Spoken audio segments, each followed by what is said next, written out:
Bapak Presiden dan undangan sekalian, hadirin yang berbahagia. Di hadapan Bapak Ibu sekalian, telah berdiri pelaku sejarah perjuangan merebut dan mempertahankan kemerdekaan serta perwakilan prajurit TNI saat kini. Yang pertama, Bapak Paimin, lahir di Bantul 10 Maret 1926. Beliau merupakan veteran pejuang kemerdekaan.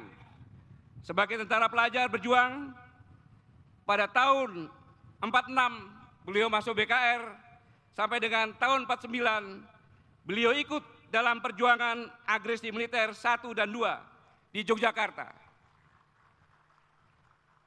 Sudah berumur 92 tahun, pada tahun 1950 sampai dengan 1970 bertugas di Batalion 439, Batalion 413, dan Kostrad Jakarta. Selama itu pernah menumpas DITI di Sumatera dan pembersihan sisa-sisa PKI di Jawa Tengah. Yang kedua, Bapak Kiai Haji Soleh Kosim, atau biasa dipanggil Kiai Kosim atau Abah Soleh, lahir di Sidoarjo 1 Januari 1930. Saat ini beliau merupakan pimpinan sekaligus pengasuh Pondok Pesantren Baudin Al-Islami, Sidoarjo.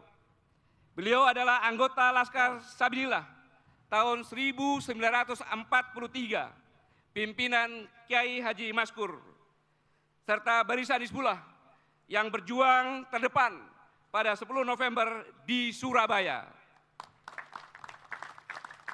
Peran beliau dalam perjuangan yaitu mengajak umat Islam bersatu melawan Belanda dan sekutunya. Dan yang ketiga, perwakilan TNI masa kini, Letnan Jenderal TNI Edi Rahmayadi yang tadi bertindak sebagai Komandan Upacara.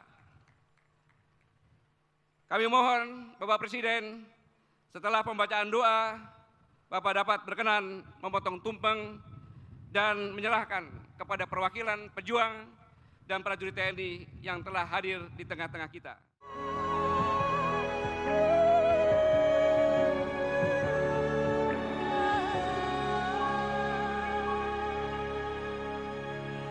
Dirgahayu TNI yang ke-72 bersama rakyat TNI.